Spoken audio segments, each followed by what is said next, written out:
The City Double Cash Card presents Tips for Working Out. Number 4, don't back down. I'm going to increase my speed to see if you can keep up. Running through pain to try to impress you. Okay. I'm barely keeping up. Wouldn't it be great if everyone said what they meant? The City Double Cash Card does. It lets you earn double cash back with 1% when you buy and 1% as you pay. The City Double Cash Card. Double means double. This is the best of the Dan Le Batard Show with the Stugotz podcast. It's me, Izzy Gutierrez, and Sarah Spain in for Dan Le Batard and Stugotz today. How's it going, Sarah? Pretty all right. How about you? Pretty all right. It's like extra medium. Yes, exactly. It's like very warm. Not mediocre, but not great. Not great. We do have the shipping container. Shipping container's pretty much full. We got Billy, Chris, Roy, Mike. Good to see you're handling everything okay. I don't know about okay, but okay. Pretty all right. Pretty all right. We're pretty all right too. Extremely decent. You know, everybody's here except for Allison. Except for Allison, who just stays away whenever Dan's not here because she feels free, right? Like she doesn't have to do everything someone says. She lives in Tallahassee. Oh, well, there's that. And the weather's terrible down here. Absolutely terrible down here. Yeah, here. what's going on? You guys were all kind of running late because of a thunderstorm? I mean, yes, it's called summer down here, and it gets really scary, though, when you start letting those thunderstorms fall over South Beach because the flooding is almost immediate. I was here last week on a Tuesday doing Around the Horn, and I was stuck on the beach for about 3 hours. Couldn't get out because the flooding was that bad. So, because there's not, like, very good...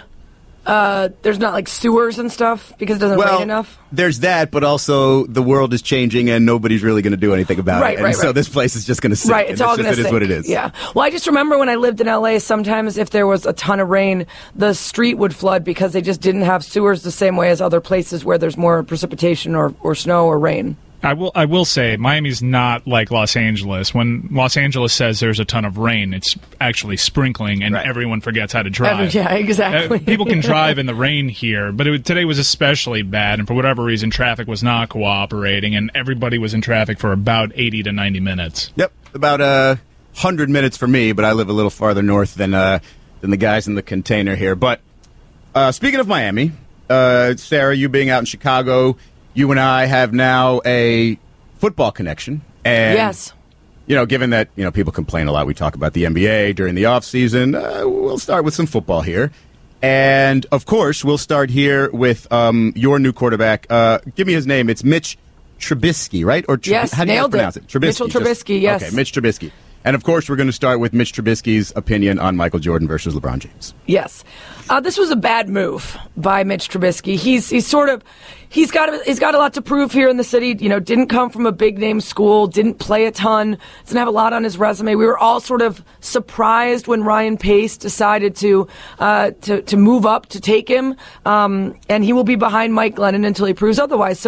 But beyond that, if you're a quarterback in Chicago that has not yet proven to be terrible, you have a lot of goodwill on your side, right? So all he needs to do is coast and not be terrible, and people will love him here. And then he goes on the radio, and they ask him, here on a local station in Chicago, Spiegel and Parkin Show, they ask him LeBron or Jordan. Now remind this kid that he is in Chicago, and he's a North Carolina alum. Mm-hmm, mm-hmm. And he says, I grew up watching LeBron. I didn't get to see Jordan in person. I'll take LeBron. Here was the full quote. He said, LeBron, can I say that? He said, I think you're the first person to ask me that. I'm from Ohio. It's kind of biased. I grew up watching LeBron. That's really all I know. I didn't get to see Jordan in person. I did go to the same school as him, so that's kind of where we get wishy-washy there.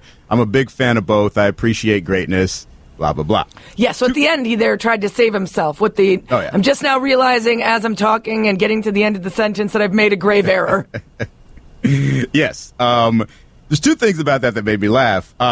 One, that right there would have been the most interesting thing Jay Cutler said during his entire Chicago tenure, by far. True. And two, man, how old do you feel when someone says, I grew up watching LeBron? Like, the dude is still playing. He's still in his prime. And this guy's a quarterback in the NFL, and he grew up watching LeBron, I feel like a 90-year-old.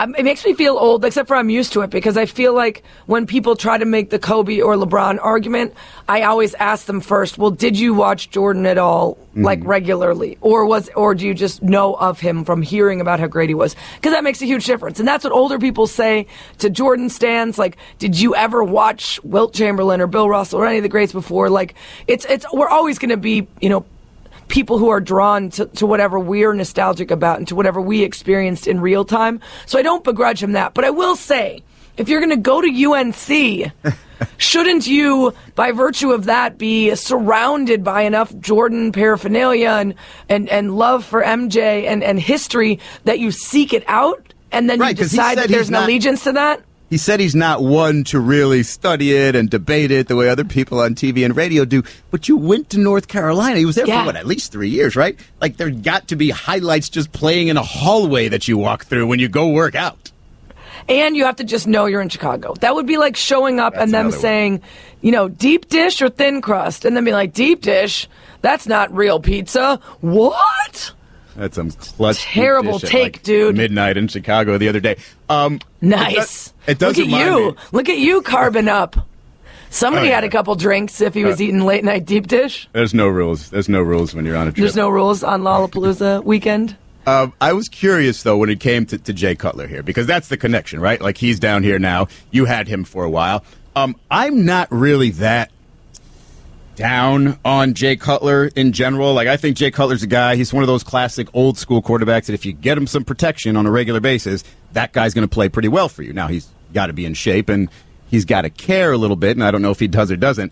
But to you, when you look back on his tenure in Chicago, like, what were the primary signs to you that say, all right, his body language actually does translate into the type of person, player, teammate he is? Because, I mean, we assign that stuff to a lot of people, and it ends up not being true. But it feels like everybody's saying it is true with Jay because the body language is so strong.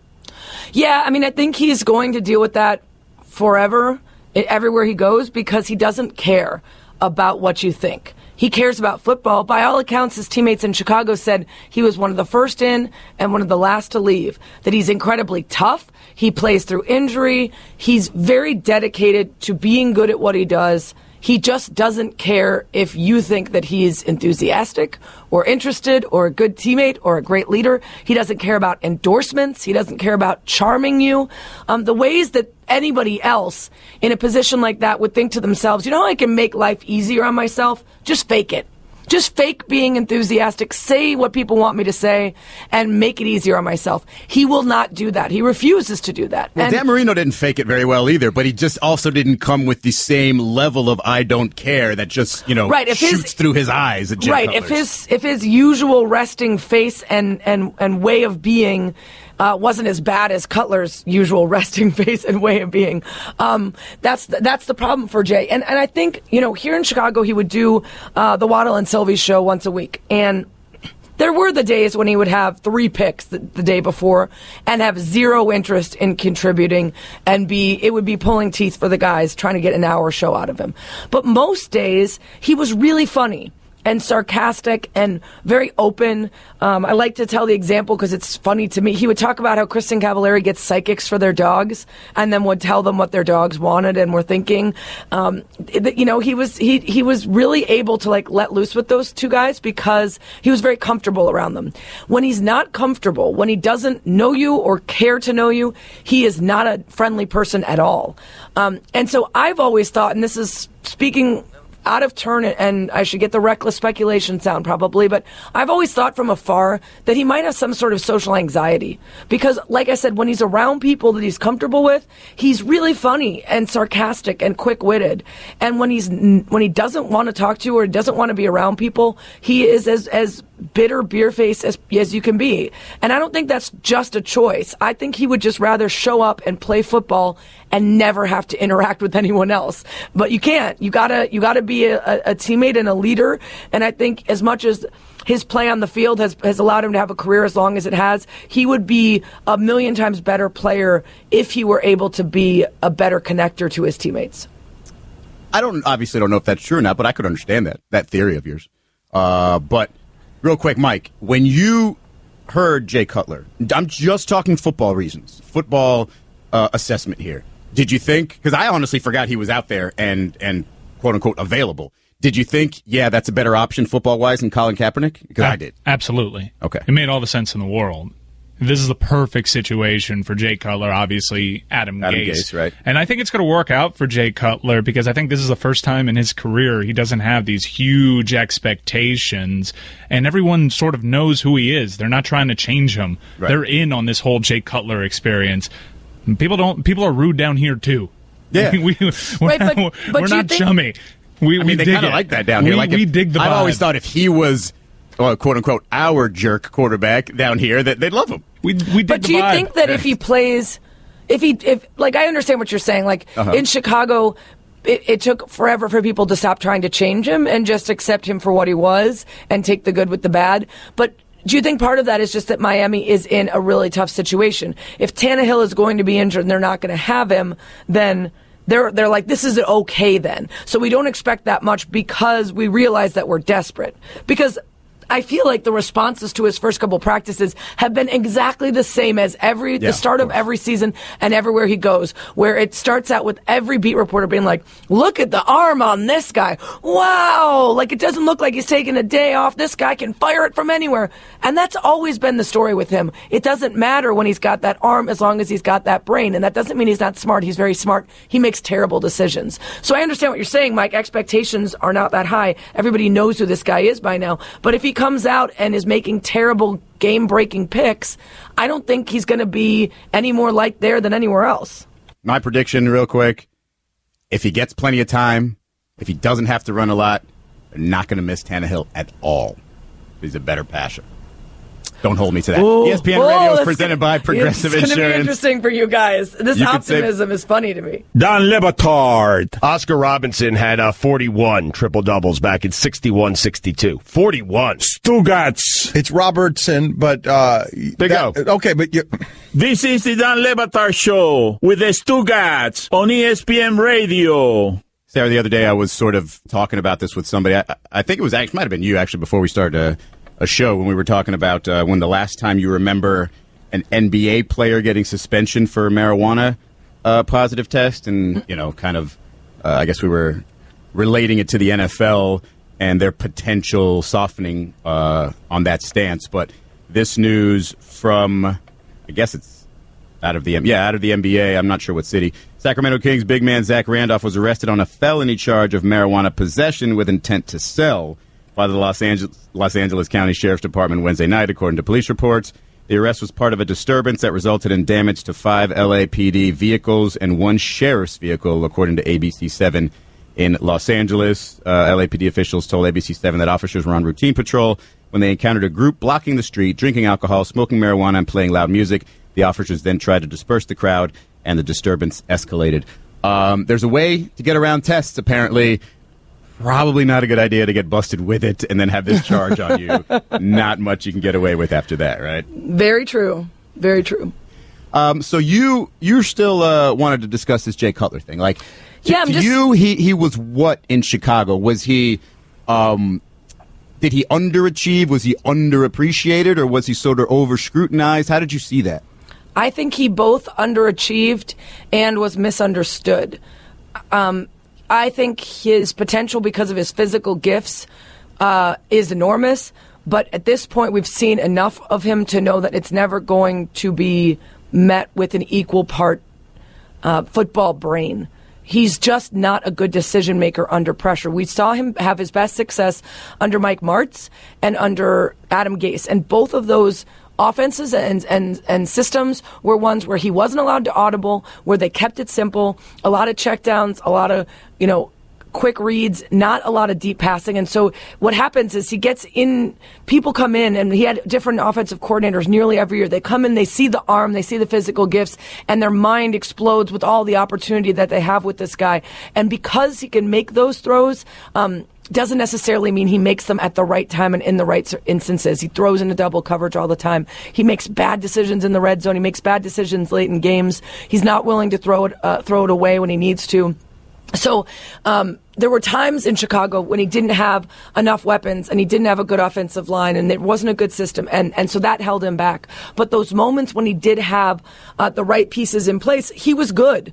Getting them to NFC Championship level, good. I just think the misunderstanding stems from his complete disinterest in whether people like him or think he's a hard worker or think he cares. And so that is going to lead to accusations of not being tough, of him quitting on the team, all that stuff. So people are yelling at me for telling him to fake it. I'm not saying he has to fake it. I'm saying his life would be easier if he feigned a bit more enthusiasm, and he wouldn't get hit so much with accusations of not caring if he acted like people expect him to. I think if he doesn't care, then his life is easy. Because he does, Right. But I mean, I think part of the criticism of him as a football player stems also from criticism of him as a leader and as a teammate and bitter beer face and all that. There would be less of that and more focus on the football if he just was slightly more enthusiastic and seemed slightly less miserable all the time. That's his prerogative, though. If he doesn't care, he doesn't care. I'm just kind of interested in, because I know Mike Ryan said nobody has any expectations for him there, which is a great start for him, about whether people believe that this is going to be a season saved because of him, what they think. I'm curious the insight from Miami people about, are there players on the team that you think are going to butt heads or maybe are not going to be the best fit for him? I haven't been able to take the temperature of the fans down here at all. I've been in and out of town a little bit. And frankly, I feel like just reading the Twitter responses, it's all just people lining up for the right joke. But I don't know if really, really down here people are like, maybe. A lot of people down here are here for the jokes. Yeah. It might be an indictment on Ryan Tannehill, but usually when you lose your starting quarterback in camp, your season's wrecked. You know that you're in for a high draft pick the following year. But when Cutler came across, I feel like everybody's expectations are sort of the same. This was a team that made the playoffs last year, a team that's apparently on the rise. I mean, you're supposed to be on the rise if you make a surprise playoff appearance. Yep. The previous season, and I believe the same expectations are in place today, even though Jay Cutler's behind the wheel.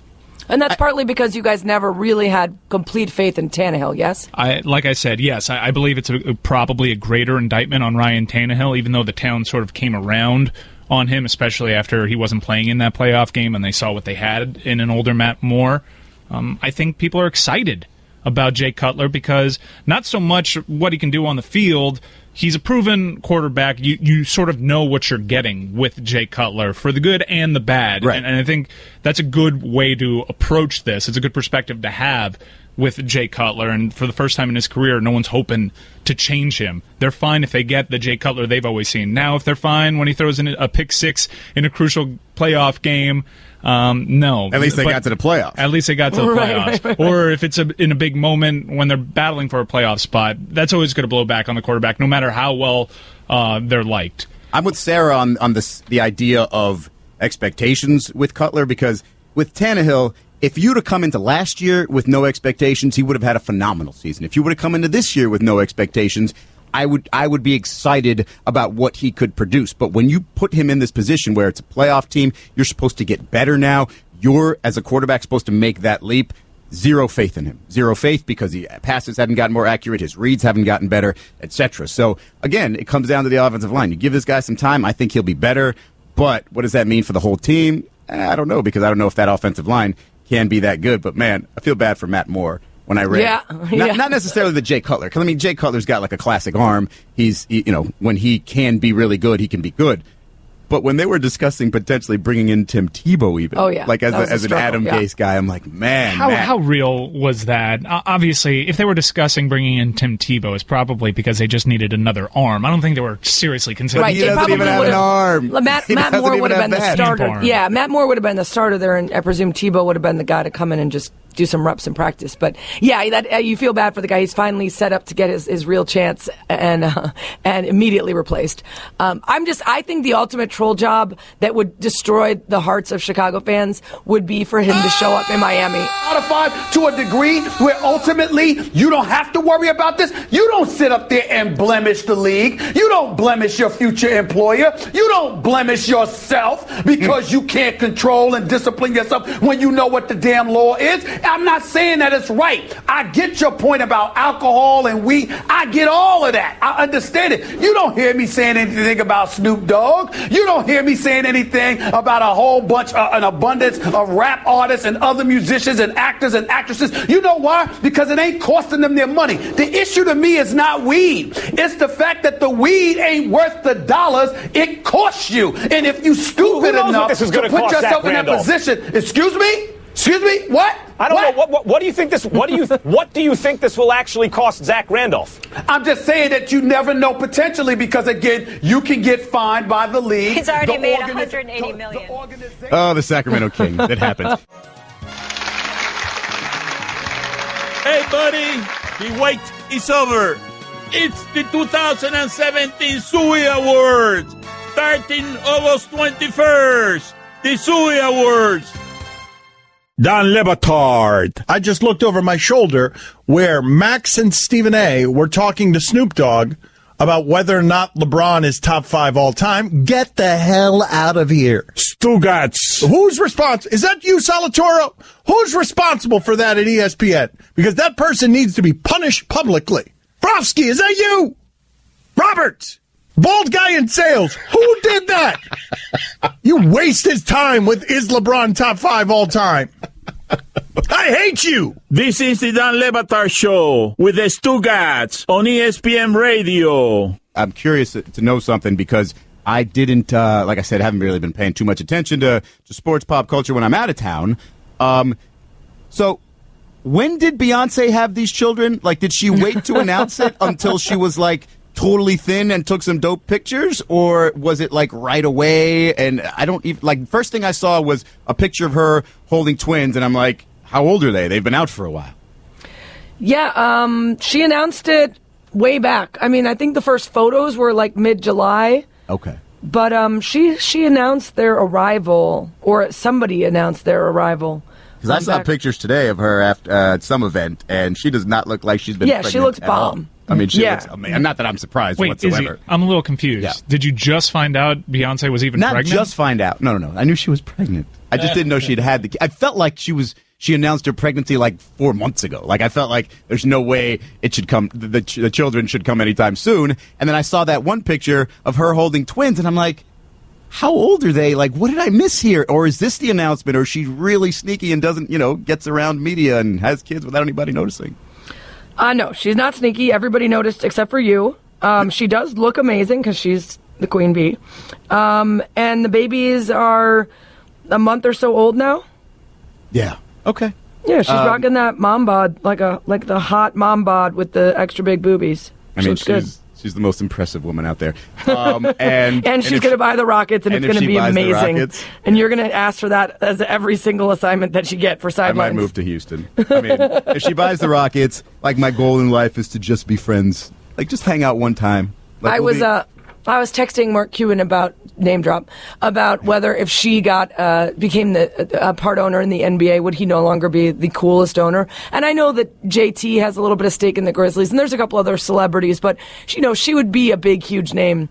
And then we were kind of going back and forth, and I asked, he said something about he could teach her about being an owner. And I said, oh, you don't think she can learn from Jay-Z from his brief time with the Nets? And he's like, did you see what the Nets did under Jay-Z? And I was like, oh, shade.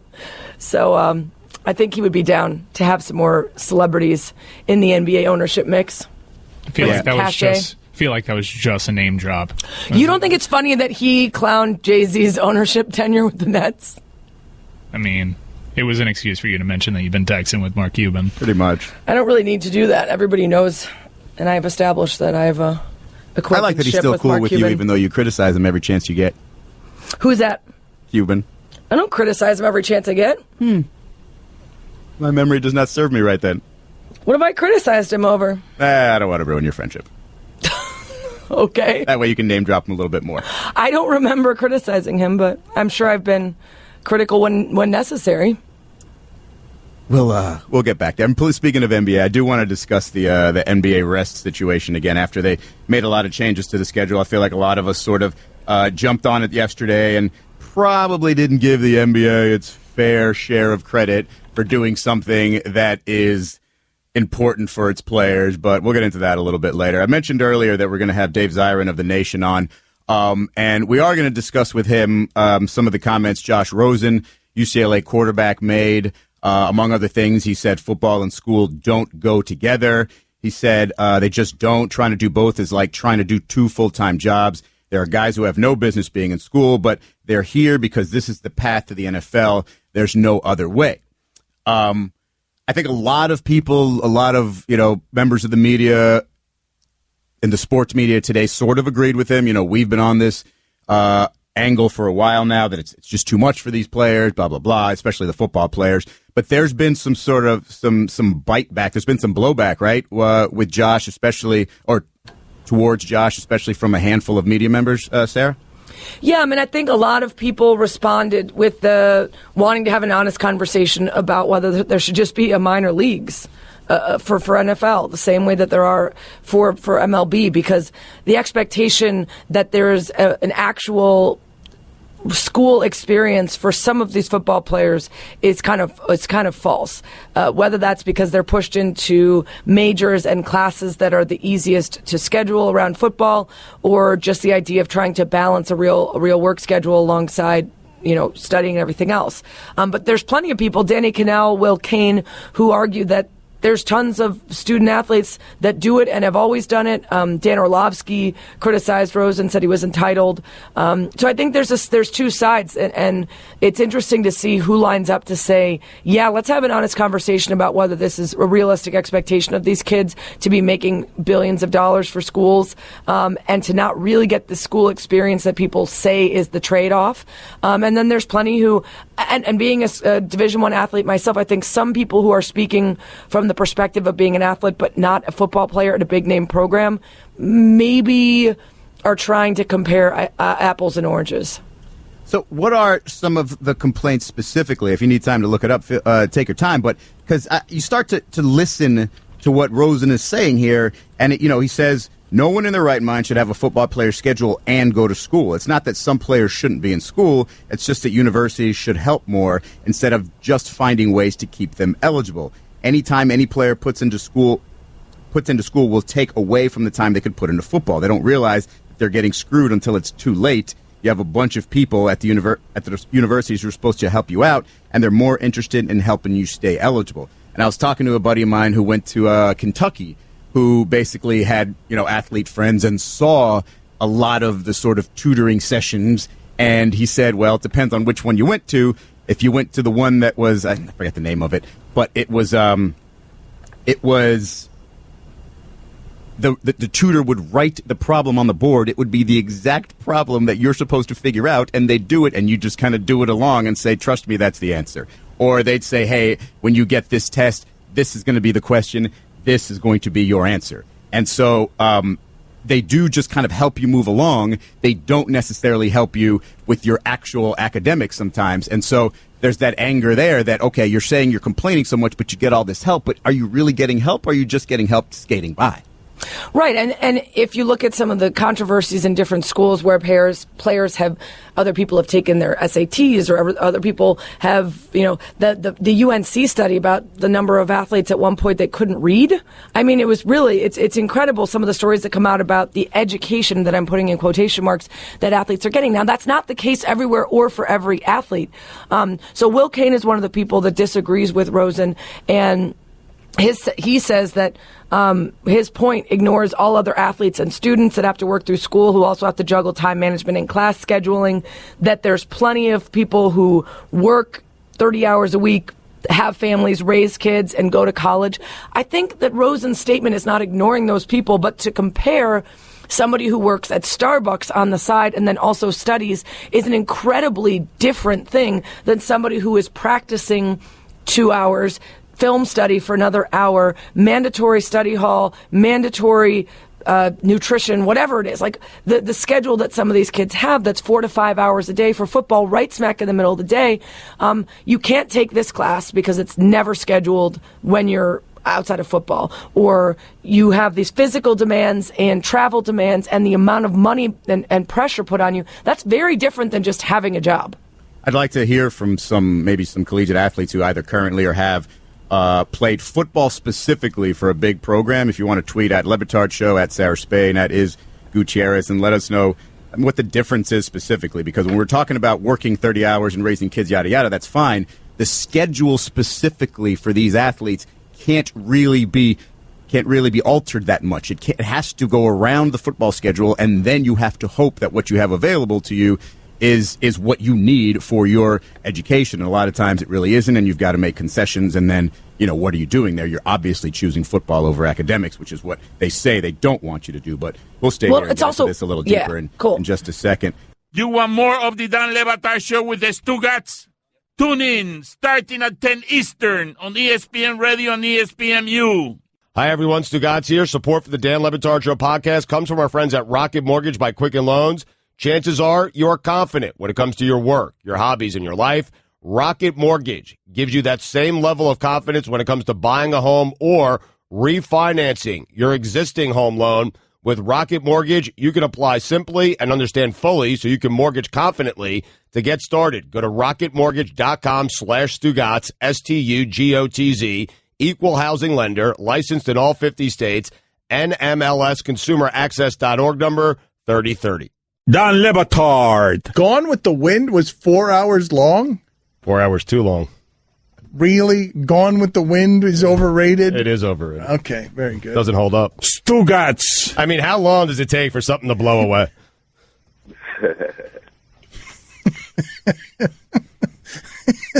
I do love how happy that makes you when you get the Hakeem Nicks laugh. The highest honor. This is the Dan Le Batard Show with the Stugotz on ESPN Radio. ESPN Radio is presented by Progressive Insurance, comparing rates to help you save. Now that's Progressive. Call or click today and find out how much Progressive could save you. Guests on the Dan Le Batard Show appear via the Shell Pennzoil Performance Line. And now your SportsCenter update. The NHL's Dallas Stars have become the first Texas professional sports franchise to officially oppose a bathroom bill targeting transgender people. Team president James Lights said in a statement Wednesday that the Stars are strongly opposed to any legislation perceived as discriminatory. UFC star George St. Pierre posted a photo to social media on Wednesday saying he signed his contract to face Michael Bisping on November 4th in New York. Sweet. For all the latest headlines and information, tune into SportsCenter on ESPN Radio all throughout the day. Sarah, this is Mike Ryan's mockery, that rejoin right there. I already heard when he was in town. I was asking whether you guys were hanging out, and he said, well, I'm seeing him when he's not at terrible stages. He always goes to the terrible stages. Man, if Dan were there in Chicago at Lollapalooza, Mike's pockets would be empty with the amount of fines he would have faced, given his commentary. I'll be honest. Like, it's obvious. Like, you're talking about a concert-going newbie, a music appreciation newbie, if you will. Not really in that respect, because Mike's just different in terms of, okay, let's put it this way, a live music appreciation newbie. Yes, we'll remind people that when you and I started, when you and I started hosting together about a year ago, I talked about live music, and you said you'd only gone to 3 concerts in your life, and I was taken aback. I told you to reassess your priorities, to find your inner soul and get life, on board. Basically. Yes, get a hold of your life, and you have established yourself as a live music going person now, and I appreciate. Mike would argue that I have not actually seen music. I've only seen noises. You've just seen and a bunch DJs. of crazy people. Just seen tiki music. Tiki. Here's what I'll say. I call it that. music. Well, it's funny to me because. Okay, so we're going for different reasons. Like, I'm going with a group of 6-7 people, 8 people. I'm just going to have fun, whatever. I'm not going to assess the music necessarily. I am in just, an idea of just hanging out, having a good time. Now, I appreciate good acts. Like, don't get me wrong.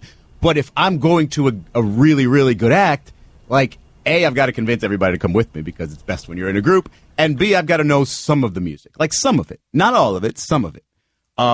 And so it's funny when Mike and I were discussing certain things, like I told him somebody I saw, and he's like, who's that? Like, it sounded like I made up a name for a DJ, he said, and I started going through the list of There was a DJ called DJ Who. DJ Who. DJ Who, San Holo. Slushy. San Holo? Come on. Yeah, like Han It's probably Solo, San but- Holo. It's San Holo. But even his wife was like, yeah, he's basically judging you so hard right now. And I was like, yeah, I know. No, I understand how it is with a group. You have to do what the group wants. I get it. I've been there. You don't have bad taste But in that's music. You also just have Izzy's bad taste in taste. friends. No, that's Izzy's taste. He went to Electric Daisy Music Festival in Vegas. That's all uns. Did you just hiccup?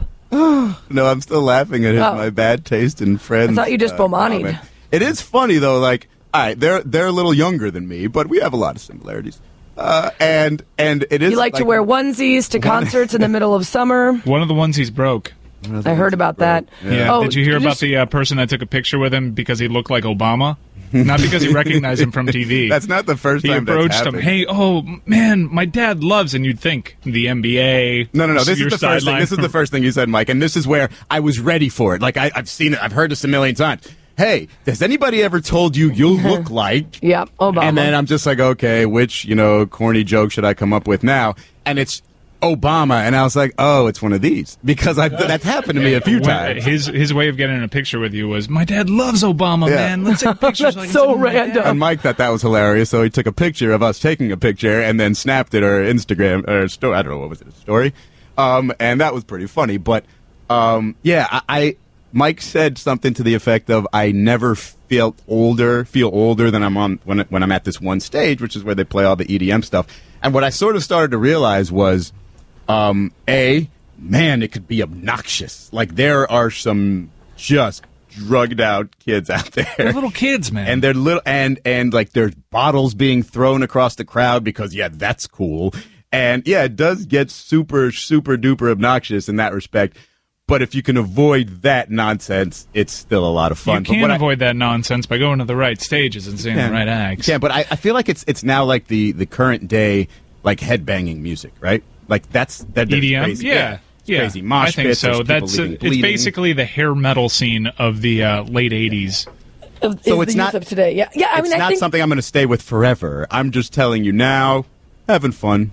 Yeah, I mean, I like that Izzy is undergoing a, I don't know, I guess midlife crisis? It's more of a rediscovery. It's a rediscovery. It's a rediscovery. I don't want to be so harsh however with you him. want to brand it. I just like that you waited until you hit 40 to go to Vegas for the first time and then went to Electric Daisy Carnival, which is like 20-year-olds music clubbing, and then came to Lollapalooza and wore onesies. And by the way, Around the Horn posted a touching tale of Izzy talking about managing to make it through even though the zipper on his onesie broke and he was devastated, but he managed to get by. And they posted it on Twitter if you're interested in that heart-wrenching tale. I like it for you. I'm not judging in any way. It is just such a stereotypical sort of, you hit 40 and then you're like, what have I done with my life? I must party all the time. Yeah. What have I been doing? I wasted all this time being, serious. Now I'm going to start wearing onesies and going to DJ sets. Oh, don't think I don't see that. Like, don't think I don't see how obvious it is from outside looking in that it's just like, oh, wow, what's next? Like the crazy sports car, which is not going to happen. Ooh, that's coming. No, he already that's had coming that. for sure. He already had I've it. never had that. I've never had the crazy sports car. I've driven Hondas my whole life. But Did you have a Miata? I think the first time I met you were driving around a Miata. No, never had a Mazda Miata, and I've never driven a Mazda Go Miata. with the joke. Yeah, Izzy, play along. No, I know.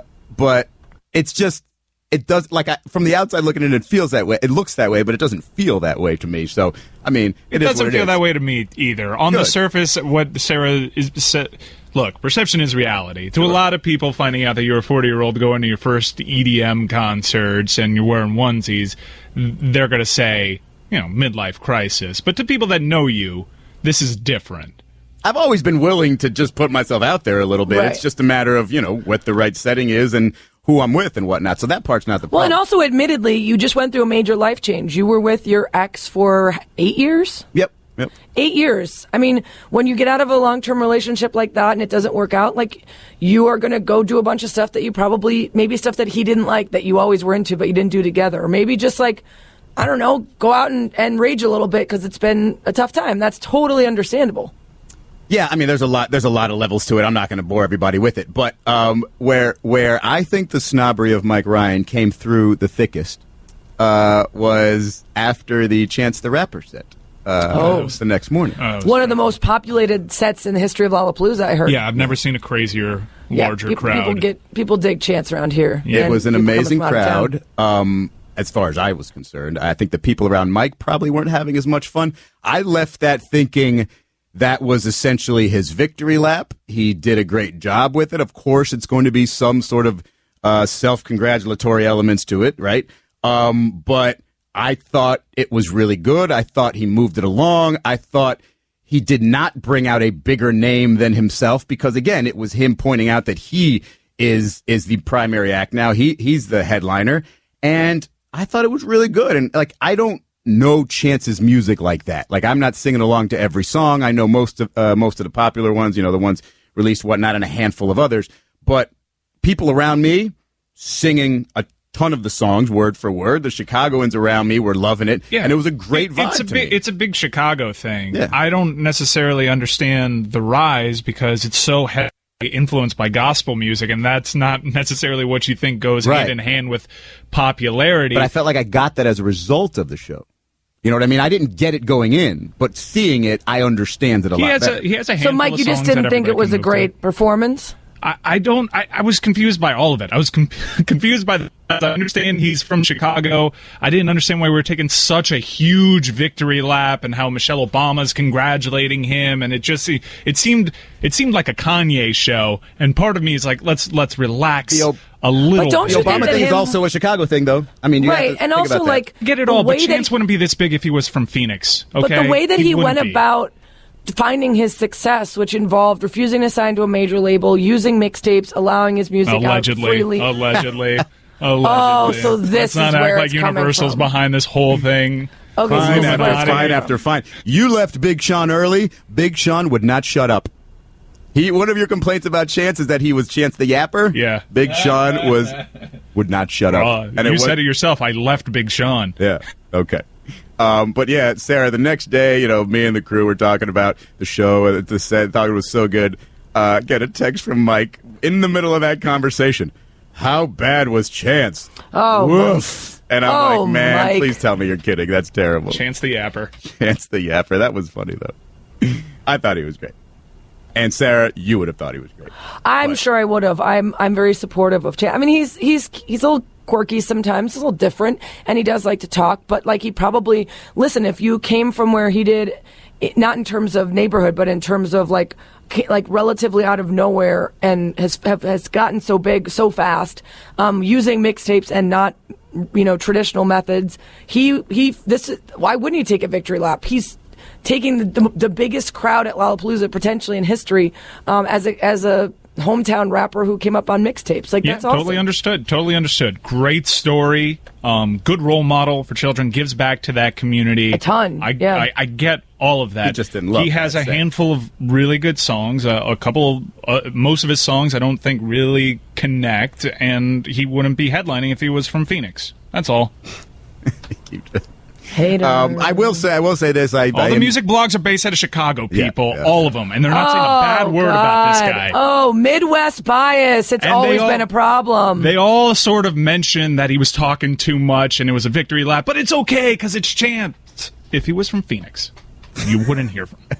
You wouldn't hear Chance the Rapper. I will say I am going to listen very closely to Mike's suggestions from here on out because I regret my last set that I saw there, choosing Zed's Dead over Arcade Fire. What a mistake that was. What not do that you Zed's do? Dead was not good. It was great. It was fun. It was fun, but I just was listening to Arcade Fire on the way out, and I was like, wow. Hey, again, group decision, not 100% my decision. Don't be a but sheep, I regret Izzy. allowing that to happen. Not bad taste in music, bad taste in friends. Don Le Batard. Who at the network made Ryan Russillo this NBA expert?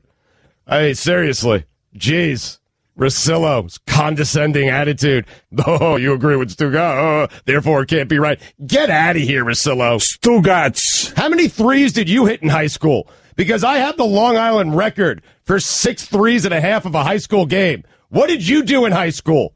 Did you even play basketball? I played the game. This is the Dan Le Batard Show with the Stugotz on ESPN Radio. More complaints from Mike. He thought that he only played about 20 seconds of this song here. It's one of the 3 songs I went to hear. And he had 4 versions of Blessings that he performed, I believe.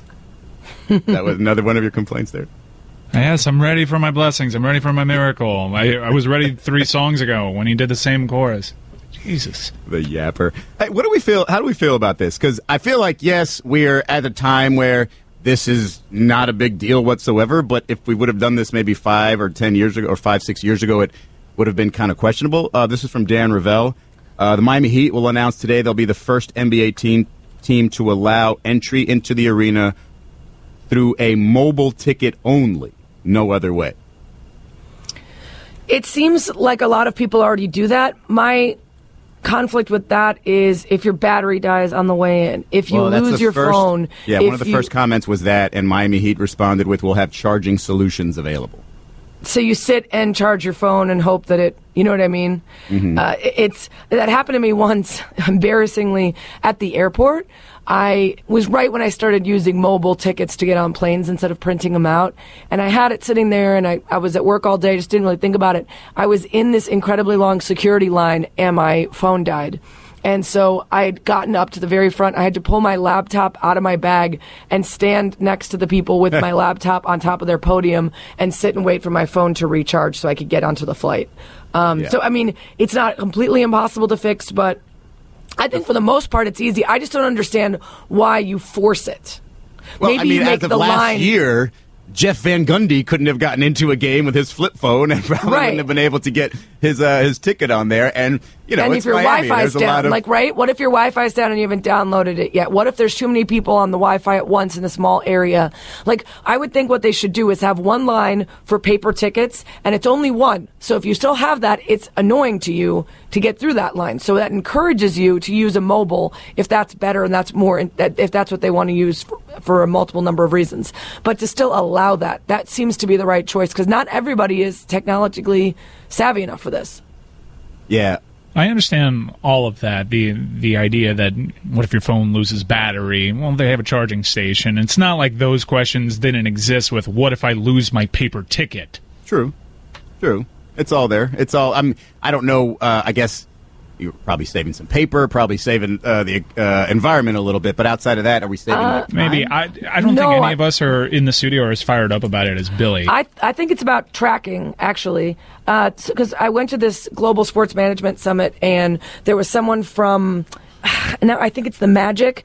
They have this whole online app for the Orlando Magic, and it includes Magic Bucks, trading in your old tickets. If you're a season ticket holder, you're not going to go. You give them back to the team for points, and then you can use those points for merchandise or concessions or upgrades or meeting players. So trying to create this online community, connect with season ticket holders, but it also allows them via the app to have access to where you are, what time you're arriving, how many games you're going to. So by using those tickets, I don't know if there's any way that they hope to transition to the ability to actually gauge who is using the ticket, where they are, what time they're arriving. Like, are they getting more information out of using that than a paper ticket? That would be my guess. Does seem right in the wheelhouse of Billy and his nuanced complaints. Like, what's the biggest issue here for you, Bill? Oh, there's so many. How about stop being cheap, okay? I paid the same price for my ticket. How about print it on a piece of paper, waste your own ink, your own paper? That makes you feel fancy? Like, having a paper ticket makes you feel... Yeah, if something cool happens, I have a ticket stub, and you can be like, hey, look, I was there for this. I was there for that. And what am I going to do? I'm going to go through emails and show people on my phone, like, old pictures of this digital copy of a ticket? Ridiculous. It is true. I hate the printout tickets, but I love the fancy getting them in the mail and like put them in a shadow box, a couple months later tickets. Those are cool. I had season tickets this year. Well, I have still for the Marlins, and I was like expecting in the mail to come like this whole strip of all these tickets, all these games, and it was so exciting. And it's like print it yourself, and I'm printing myself. Yeah, I do think it's not as fun to not have like hard copy tickets, especially when like teams sometimes do cool stuff. A couple years ago, the Cubs had like every ticket looked like an old baseball card of either current or old Cubs players, which was a really cool thing that you wanted to get that box in the mail that had all the strips of your season tickets with those on it. What else you got, Bill? No, it's that. I want a cool, fancy-looking ticket. I want a design. And I don't want to have to go buy paper now. I have to buy ink. I have to do all this stuff. I have to download this app, and then the app's not working, and I'm standing there like an idiot trying to show it to the person, and then it doesn't scan right, and then I have to swipe back. Just give me tickets. Do you have resting annoyed face? Like, is that you? Yeah. Because I saw some pictures on Instagram of you with your girl on some trip, I think a wedding in Dominican Republic or something. She's cute, Billy. She snapped the picture of you were just looking at her with the same look that if somebody just told you, hey, you're not getting paper tickets, you've got to print this out yourself, and then bam, there's the face. It was she hot was there, yeah. She was super smiling every photo, and he looked real angry about everything. Well, thank you, I guess, if there's a... No, but like you're on vacation, and she was like, yay, vacation, and you were like, ugh. Yeah, I'm not the most pleasant person to be around. Ever. No. Ever. Especially not at Marlins games. There's always something. Dan Le Batard. Never going to stop. I am what I am, man. I'm 44 years old. I ain't changing. Stugotz. Why change now? It's worked. Here I am. Sitting next to you. Filthy rich. This is the Dan Le Batard Show with the Stugotz on ESPN Radio. We do go now to the Shell Pennzoil Performance Line. We'll talk to Dave Zirin of The Nation. Dave, how are you doing? Thanks so much for the time. Hey, great to be here. Thanks for having me. So we were discussing earlier about Josh Rosen, the UCLA quarterback, and his comments about how football and school do not go together. You first heard or read his thoughts and his comments on the subject and thought what? I thought that this dovetails with practically every interview I've ever done with a Division I college athlete who plays in a revenue-producing sport. And that's what's been so disturbing about this conversation, is that you've heard people who maybe played, water polo in college, speak out about what? I played water polo and I was able to get my econ degree. And, all due respect to water polo. I'm sure it's very demanding. I'm sure there are a ton of practices. I'm sure there are a lot of away games in other people's pools. But you cannot compare the amount of pressure that's put on the 21st century college athlete with any other sport because of how much is resting on these revenues when it comes to the life of the 21st century university. I mean, the system is so profoundly different than it was even 20 years ago that what Rosen said to me was self-evident. And the NCAA has put out their own data about this. People read the data and you see the amount of hours that a typical revenue-producing student-athlete puts forward, 32 to 37, and that's just the official hours. Then it becomes the sort of thing where speaking of them as if they're just normal students who happen to play sports, is an absurdity.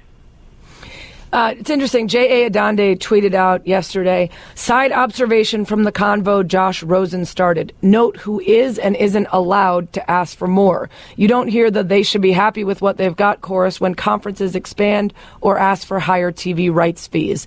It's interesting in sports. It's one of the only places where the man that we complain about is the athlete, and we usually take the side of the league or the team or whoever, right? Because we want to watch the sport. We don't want the complaints. I feel like this is a perfect example of someone talking about a system that is flawed and people immediately going to the entitled argument and not being willing to listen to that side of it. Yeah, not being willing to listen to it, which is that's when you just get the equivalent of a Twitter conversation of people talking past each other and seeing who could get the best burn in instead of actually listening to what's being said. And this is a long thing in sports, of athletes being seen as brands or extensions of equipment and not human beings who might actually have some really pertinent and valid observations about the sports that they play. This has been going on, I think, for as long as there's been sports, but I think it's actually gotten more acute in recent years because of the rise of fantasy sports. I think we have a whole generation of fans in this country who identify with management more than players. Like, I remember growing up in the 1980s, I was a terrible baseball player, but I loved baseball, and I used to dream about developing, like, the perfect knuckleball, which would get me on the Mets. And that was all I thought about. And I really think the equivalent of me today is thinking about their fantasy team. And in that case, a player speaking out, all it does is puncture the fantasy. Talking to Dave Zirin of The Nation. And Dave, it's funny you mentioned the water polo player. Literally the first tweet I got on this subject after we discussed it was, how about the fact I was a water polo player at Arizona State and practiced more than even of the football players. I don't think of football players as the only ones who practiced a lot. But you obviously mentioned the pressure's entirely different there. But there was a tweet from Danny Cannell, formerly of ESPN, who said he wondered how he would have handled such a question at his age, and then put a quote that he had versus Josh Rosen's quote. You retweeted that. Is he not essentially saying the same thing, Danny, just softening it up the way he said it? Yeah, and that came out of a discussion I had with Danny over Twitter yesterday, which I really did appreciate, and what was a lot of fun to have that back and forth with Danny. And one of the conclusions that we came to, even though we come at this from very different places, is that his experience in 1996 compared to 2017, I mean, if not apples and oranges, I mean, at least we're dealing with maybe clementines and tangerines. Like, it's similar, but it's not.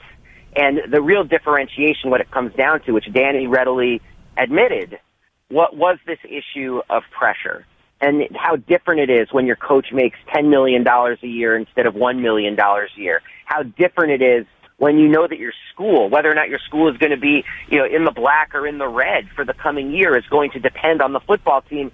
And this is the part that I think most people really don't get, is that football, college football, is rooted almost entirely in these very small towns in the Midwest and the South. And these small towns used to be industrial centers where people had jobs, and college football was just something that was connected to that. Now, the lifeblood of these communities, whether you're talking about tourism, whether you're talking about police officers picking up extra shifts as security at the stadium, or whether you're talking about the kids who sell the cold bottled water in the coolers as you're going into the stadium, the lifeblood depends on how that college football team does. I remember when Jameis Winston was at Florida State, their success was an extra $1 million a week for the city of Tallahassee. So we're not talking New York City here. We're not talking a distraction or a fun thing. People have such a stake in the success of these teams economically, socially, culturally. Then people would be, I think, ignorant to not think that pressure doesn't sort of fall down the mountain on the shoulders of people 18, 19 years old. And some of that pressure is also rooted in saying to these players, maybe you really need to think about the classes that you take. You can give your full attention to this thing that the entire school and the entire community depends upon. Talking to Dave Zirin about the comments from UCLA quarterback Jeff Rosen about school and football not really mixing. I can't vet this comment from someone on Twitter, but this is the point we were mentioning before you came on, which is that there aren't really options for people who want to play professional football other than to go to college, which means even if you don't care about academics or aren't equipped to handle academic stress, you have to go through that to get to the end goal. And this guy says, my hometown had a kid who was 1994 5A Texas offensive player of the year in football. He was borderline special ed and couldn't get into any D1 schools, even though he had offers from every school in the country. He now works odd jobs to raise his family.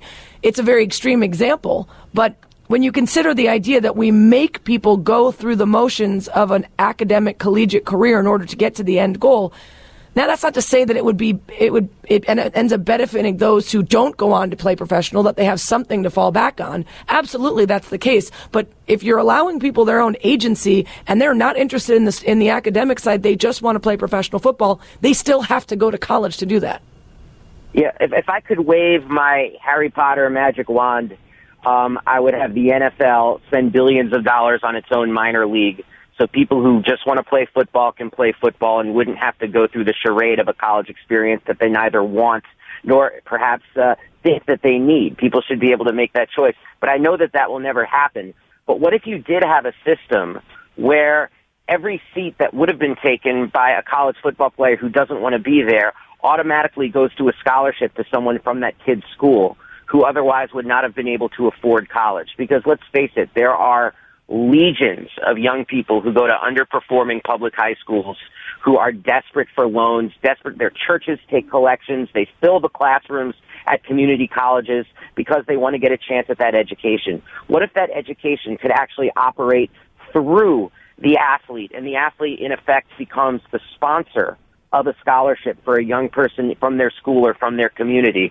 Of course, if the athlete wants to have that education, they could have that option as well. But let's make sure that people who are in the seats at our universities are people who want to be there and put in the work, because it ends up becoming something that I would argue degrades the entire process of higher education. And that really is why when you go to other countries, I'm guessing you guys have had this experience, and you talk to them about our minor leagues for our football and our basketball are our colleges. I mean, people look at us like, okay, that's one way to do it, I guess. But it's just so weird the way this is developed in this country. Last thing real quickly, Dave, and I love the fact that you're solutions-oriented, not just pointing out the issues and the problems here. But quick change up, just on this Colin Kaepernick issue.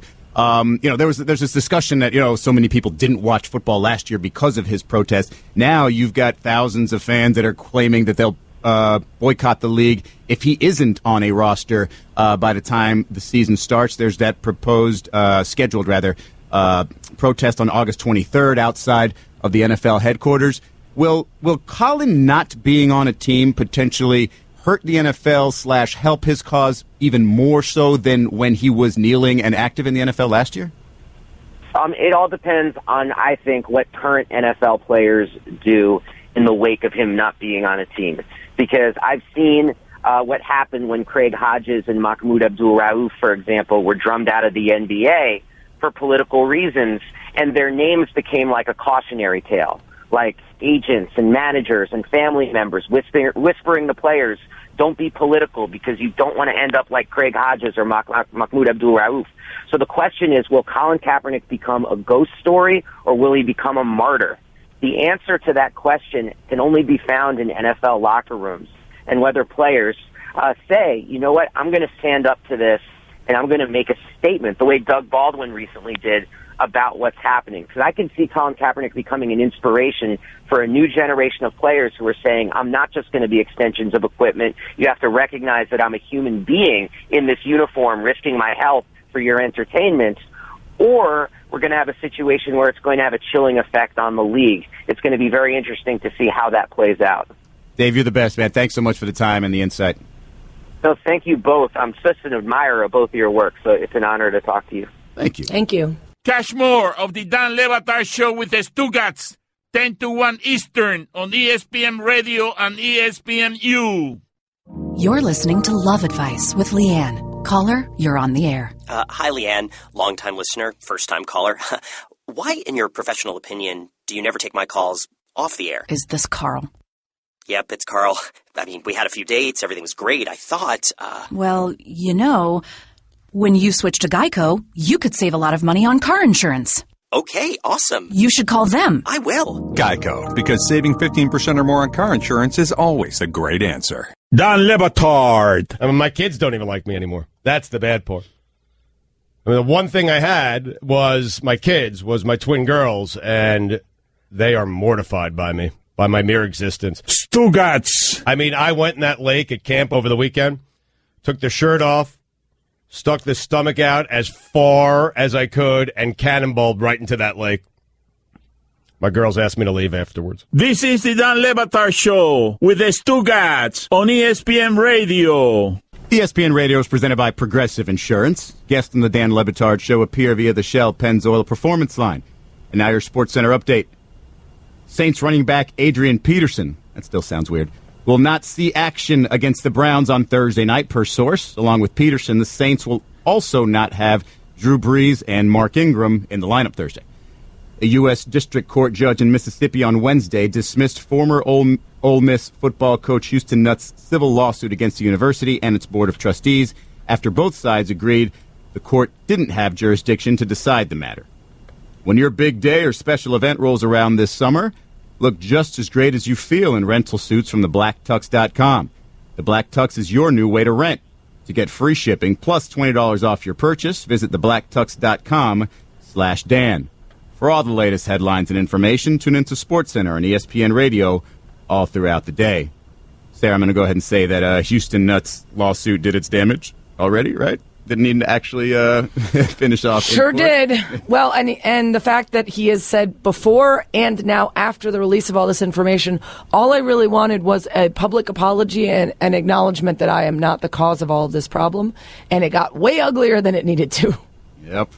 We were speaking earlier about Zach Randolph's arrest on a felony charge of marijuana possession with the intent to sell in Los Angeles Wednesday night. Let me point out really quickly that everybody on my Twitter has informed me, I did not know, that intent to sell is not intentional. It is not like based on actual intent. It's based on how much weed you have. Yes, it's just having it. So that nobody explains, can smoke that much. You must be selling. Right. That explains why I we don't necessarily need to believe that he was selling, which was what my question was. Why, if you have as much money and success as he had, why would you need to sell weed?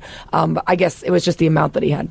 Yeah, I mean, it just makes you wonder why you carry around that much to begin with, or what have you. But that was a good clarification there. But also, there was some great sound on this from Stephen A. Smith, and we're going to give it to you in two parts. Here was the first part of Stephen A. discussing the Zach Randolph arrest. To consider the workmanlike individual that he has been, how good he has been for the teams that he has played for, considering the absence of athletic ability where he uses his girth and his skill to be as effective as he has been in his career, the hard worker that he is, to find himself in this situation because evidently he could not stay off the weed.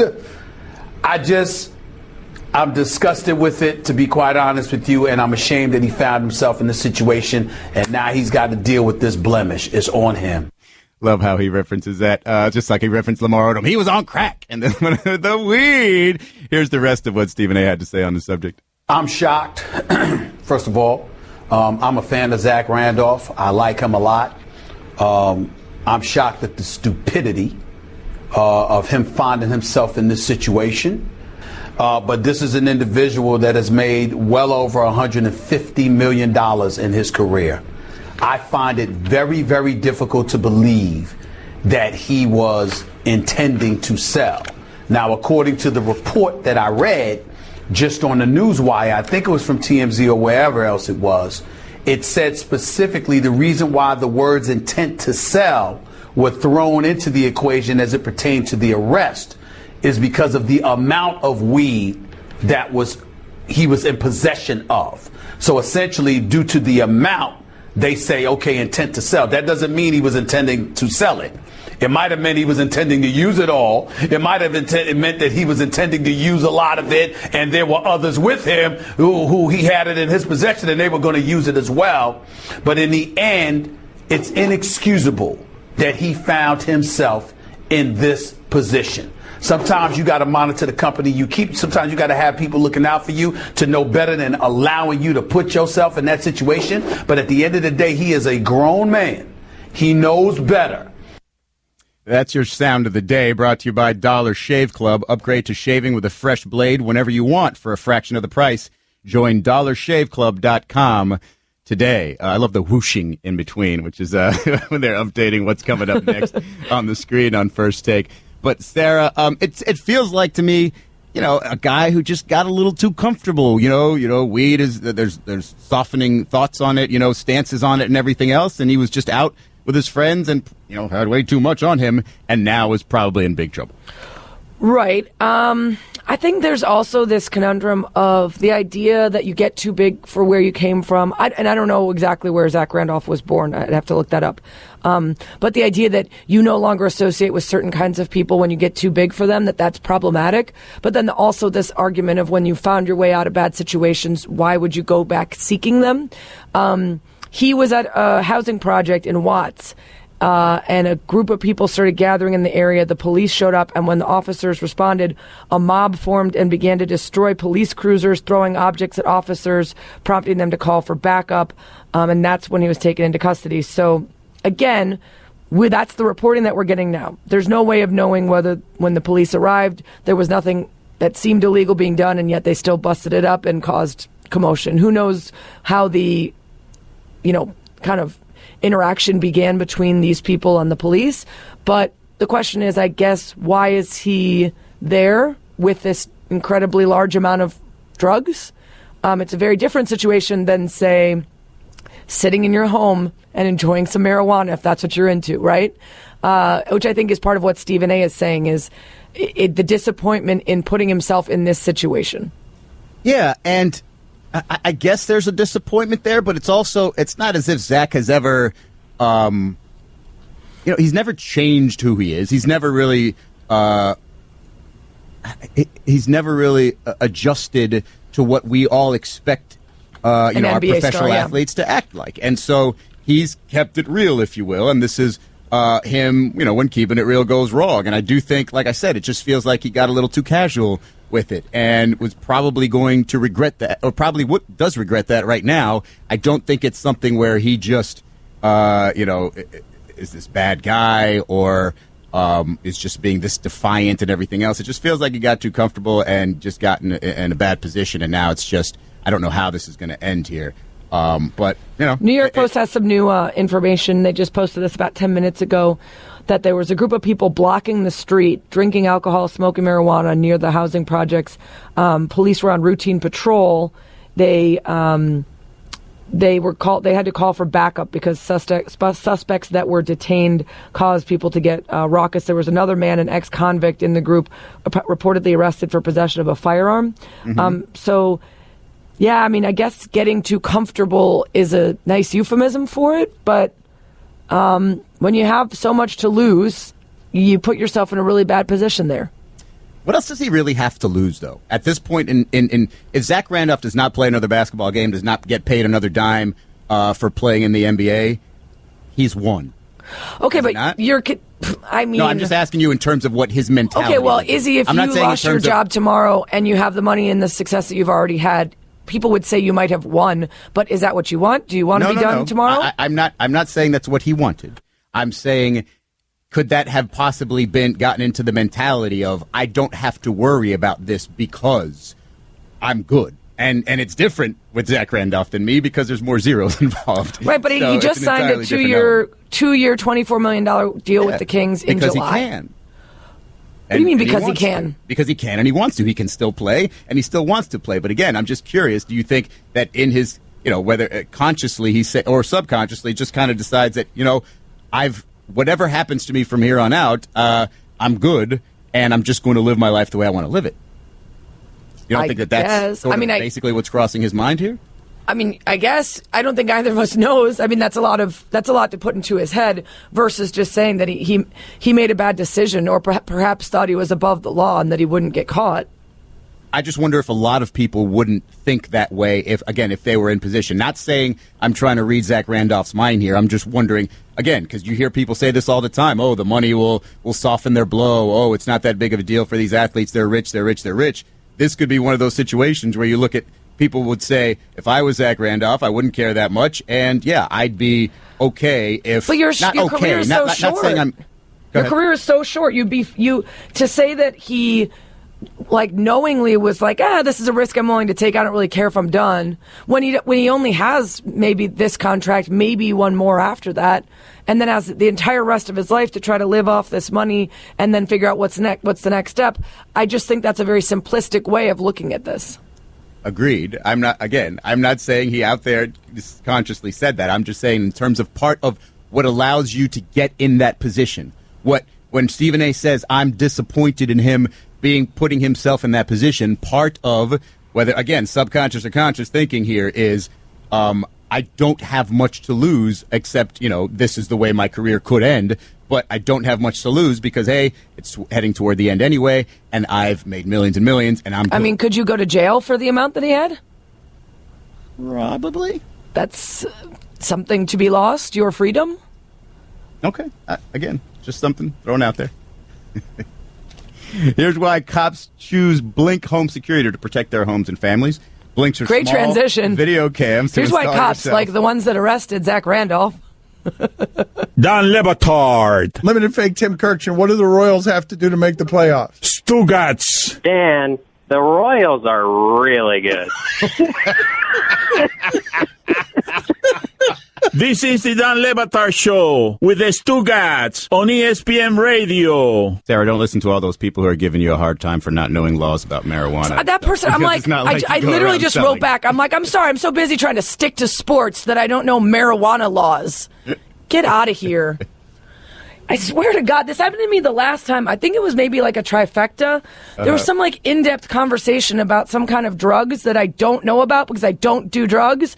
And then everyone was like, what do you should know this if you're going to be on the air. I'm like, I'm supposed to know everything about everything in life, including specificity of some kind of PCP or something. I don't know. It's also tough when it happens while you're on the air. I didn't do any prep for the Zach Randolph segment. I'm so sorry that I don't have a natural knowledge of marijuana charges. We'll do some homework. We'll go try to sell some, during the next 20 hours or so and come back tomorrow. Yeah, exactly. I'm going to take a couple giant bags worth and see what happens. So, yesterday there was a lot of discussion about, because it's, what are we, mid-August yet, early August? Because it's mid-August and there's not a whole lot going on, discussion about the improvements, if you will, to the NBA schedule. They eliminated stretches of 4 games in 5 days altogether. They reduced back-to-backs to the lowest there's ever been. They reduced single-game road trips by 17%, which is an interesting one. A lot of people don't recognize. You go, 1,500 miles one day, play a game, come back the next day. It seems like one short road trip, but it's as exhausting as some of the other ones because you're traveling so much. And, Sarah, what would you say was sort of the overwhelming opinion on this when it comes to whether players are not going to rest as much anymore during games and just the overall feel to how it was received by fans, media, etc.? It was interesting to hear Stephen A. Smith on Mike and Mike say that this was a calculated effort by the players to get this done, that they were intentionally missing the big TV games, the ABC, TNT games, to prove a point to the NBA, which has been responded to in kind by this change to the rules. If that is the case, which I have no reason to doubt Stephen A's reporting, then they certainly have taken control back in even larger ways than we've articulated. Obviously we've been discussing how they've had more agency in where they go as free agents and putting together teams. Now it feels as though they're pushing back on amount of work and scheduling as well. I don't know how much this is going to drastically change rest. I think teams are always going to try to get a leg up on other guys and other players by resting a bit. So if they're going to play every game, we're going to play a little bit less than that. But I do think when it comes to the big TV games, which is the real money-making stuff that's affecting the NBA the most, it might make a difference. It's a good take. It's not what I asked you. What did you think was the reaction to this? Like, which way did you think that was sort of the more popular look at this? Is it going to help? Is it not going to help? Is it all for naught or all for nothing? So you don't want my take? You want my take on other takes? No. Well, that's the question I'm asking. Yeah, right now. you not want your my take on other takes. On just other what takes. you think it was. Like, what was the my temperature assessment of other room? takes? Yes. Okay. My assessment of other takes based on the limited time I spent taking in other takes on Around the Horn and Twitter is that it seems fairly split. Some people seem to think that this will. No one believes that it's going to completely solve the problem. I think there are those who think, as I do, that certain major issues will be affected at least minimally, including the big TV games. And then there are those who seem to think that it's not going to have any effect, that they will just continue then resting in proportion to whatever the game schedule is. Yeah, I would say that's about right. That's the same way I sort of took these things in yesterday. I think I might have been a little harsh, and this is partially why I kind of hate this time of year, because you take a subject that we probably wouldn't spend but a couple seconds on at other times and really just come up with some contrived conversation. But I might have been a little harsh talking about, the league is clearly just looking at the money in this situation because they're just trying to get eyeballs on the big TV games, and they're not really worried about the home fans, et cetera, et cetera. I actually think, and had a little bit of a deeper discussion on this yesterday after work, and I think it's actually a pretty bold move by the league, I would say. It's doing everything they can to keep their players healthy when they complain about these things, when we've had a lot of studies into it, doing actually something different. And I know they've done a lot, but they've done some, and it seems like they're just sort of catering to the players, etc. But if indeed this is, a real response to studies, to medicine, to players' complaints, and not really complaints, but the players' concerns, I think it's a huge step. I think it's a big deal for them to do that. Now, clearly there is a money element here where if you're not willing to back off on the number of games because there's that much money to be had, then it is your top priority, right? More so than players' health, etc. But nobody's going to argue that that's not the case in every other sport. So not really to dog the league on that. But and the other thing that we talked about, Sarah, is this is something that we feel like the players are going to decide because they have all this power. LeBron James is going to decide when he sits, but really it's the teams that kind of come to these conclusions. And this is the league working with the teams to try to figure out, hey, how does Greg Popovich not have to make the choice whether to sit Kawhi or not? How can we take it out of Ty Lue's hands whether or not to play LeBron, make it obvious he's going to play LeBron because the schedule allows it. So I think that part was probably overstated as well by some people who just said, it might not work. The players will rest whenever they want to, and I was guilty of that too. But I do think the best way and the only way to measure whether this is going to help at all is to go through the season without the rest, right? Have the teams and the players concede and say, look, fine, we got enough days off. Not going to take a rest day just randomly. I'm going to have to be hurt to rest. We're going to have to measure the performances this year. We're going to have to measure everything that we've been measuring so far, whether it be SportsView or what have you, and find out if guys are literally playing faster, playing harder, running more during games, resulting in a sharper product.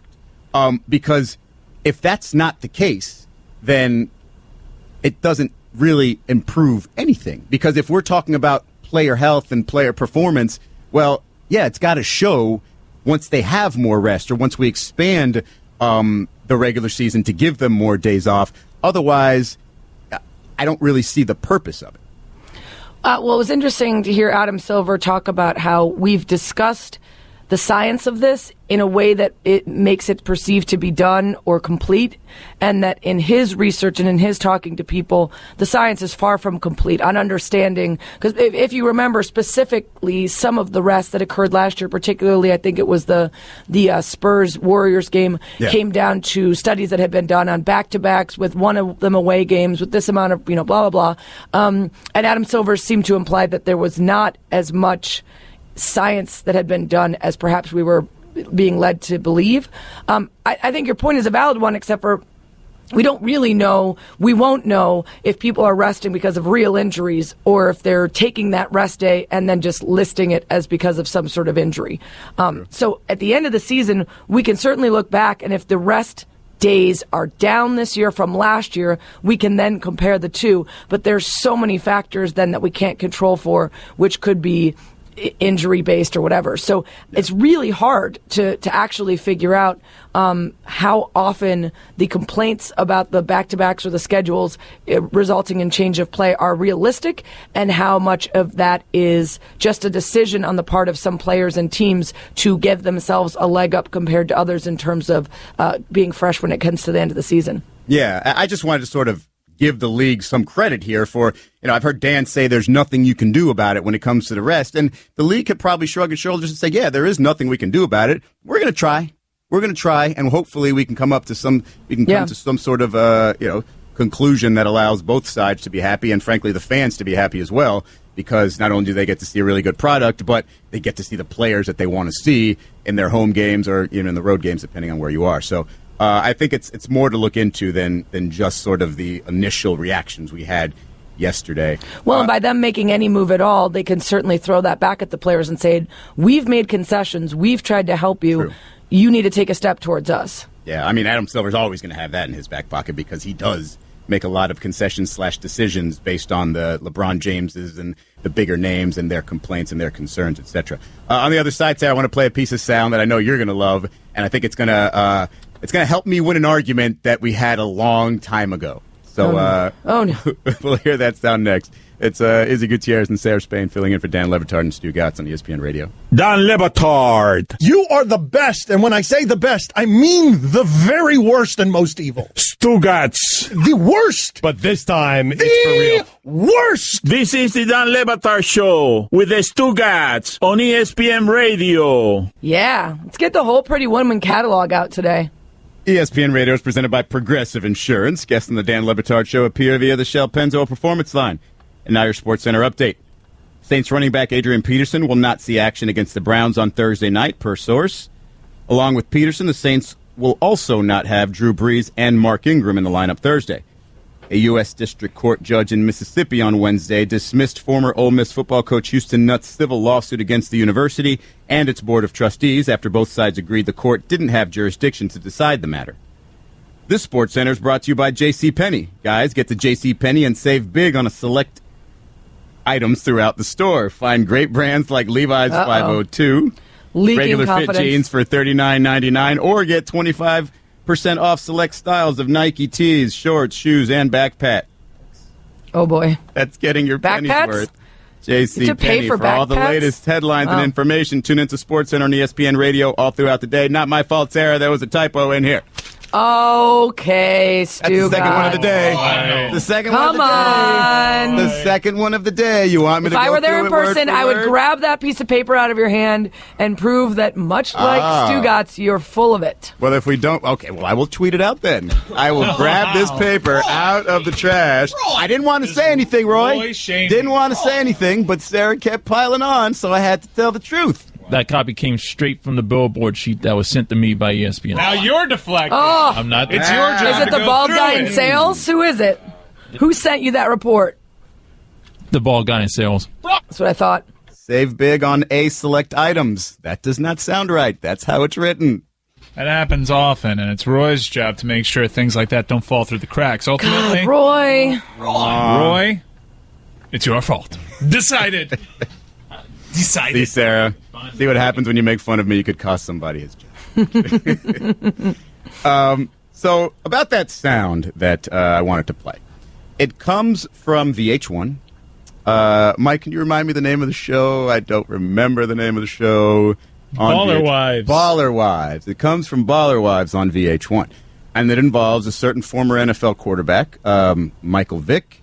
Remember this conversation we were having, Sarah, when Michael Vick said what he said about Colin Kaepernick, and we all sort of focused in on his comments saying the hair, right? The hair's the problem. He needs to cut his hair and maybe look more presentable, if you will. Not his words, but in order to get a job. Well, one of the things I said to you, Sarah, was I just get kind of tired of revisiting subjects that we've already had discussions about and, hammering home certain points that really we should hammer home anyway, regardless of whether somebody says something dumb. It just drives me nuts when some former athlete says something dumb and we all just kind of put all this, we give him all this credit for having thought this through and now creating this. No, I didn't think he had thought anything through. I thought Michael Vick just kind of said something flippant and didn't realize what he was getting himself into. Well, here's Michael Vick and his wife having a discussion about said topic on the show Baller Wives on VH1. Yo, what's good? You all right? No, I'm sitting here getting attacked on social media. Who you? What do you have going on here in life right now? What was these statements that you made? Oh, what I said the other day about Cap? Yes. Why does he have to change his hair for him to get a job? What would make you say get a haircut anyway? I don't know, Cap. I was wrong. No, man, Kiaf was upset. She's saying what everybody else was saying in my own household, so when wifey coming at me, that's tough, and that's when I know I really screwed up. You know what, Kiafa? I shouldn't have said what I said. No one in any race should be stereotyped based on the way they look, dress, act, but it's the reality of the world we live in. Yes, but that doesn't make it right, and I know you know that it doesn't make it right. I know I was wrong with what I said and the way it came out. It's just not no fun having you in the media again for negative things. Yeah. It just scares me. It makes me relive a part of our life that I just like to put in the past. Yes, babe, it's all about changing people. You know what you're going to be banned from? Sometimes a loss is a lesson. You know what you're going to be banned from this week? What? Banned from the booty. Who cares? You care about the booty. I care. I know you care about the booty. Okay, first of all, my response to that is, wow, that's definitely not staged at all, nor was that scripted when he went on that, eloquently said couple sentences about how everybody should be respected for who they are, blah, blah, blah. Whoa, that was set, like, if you didn't see it visually, like, it's the way those reality shows go. You get the normal interaction, and then you get, like, an interview. Yes, you get the confessional. Yes, right. Yes. Okay. Izzy, we are talking about two different things when we talk about this, and we have been since the beginning. I agree with you that we do not need Michael Vick to give us a news peg in order to have a conversation about things that we should already talk about. That we agree on. But when you say that Colin Kaepernick doesn't know what he's saying when he says what he did, it's fine if you'd believe that it was Michael not Vick didn't know what he said. Yeah, that Michael Vick, that if he wasn't premeditated in deciding to make a political point, to traffic in respectability politics, if you believe that was not his intent, I agree with you yet again. My point was, as an African American man who has lived past the age of 30 plus, who played in the NFL, he knows what an afro means. He understands respectability politics. He understands that an afro and a haircut represent something different than just hair. So when he makes the statements that he does, it is not coming from a place of ignorance. And so even if his intent is not to stir things up and not to get into this thing, and he wasn't really thinking it through when he said it, he still comes from a place of experience. So to remove that element from it and to simply pass it off as him throwing off some idiotic statement that he didn't think through, I think is really to undermine his own experiences as a black quarterback in a white-led league. Like, he knew what he was saying. I'm not suggesting, never was I suggesting that his ignorance comes from a lack of experience or a lack of knowledge in the racial element of it. What I am saying was he was not ready for the media backlash. The ignorance, of course not. No one ever disagreed with that. Comes from not knowing what the reaction was going to be, and therefore the reaction was so great that we have to have this great discussion about it, and everybody's going back to back Colin and everything else, and I get all that. And that's what I'm saying about this. He didn't really think it through. But, all I wanted to get out there was that he was banned from the booty. I do like that line. I do like the idea of being banned from the booty. And I like how he said, who cares? And then she's like, you care. He's like, actually, I do care. Yes, that's the flippant reaction that he shouldn't have had there either. Care a lot about the booty. In his head, he's like, wait a second, what? Did I just say who cares? That's the only booty I'm supposed to care about. I can't be banned from it. Right. Clearly, I'm getting no other booty, so if I don't have that booty, I will have none. There was another a segment of that I think got clipped off, where they're sort of introducing each other, and I think she says something to the effect of, yeah, I married my baby daddy, or something like that. And it just sounds like, so, like, what? Did you marry, like, the love of your life? You just married your baby daddy? Oh, okay, I get it now. It's just, I don't watch those shows, but I feel like I should, because there's one in Miami I just saw. Wags. It's like Wags of Miami or something? Yeah, Wags. I don't need to see Michael Vick and his wife, like, hang out. I want him to go away forever. Banned from the booty. Who cares? You care about the booty. I care. I know you care about the booty. You see how quick he went from who cares to I care. I changed my mind. You can listen to the Dan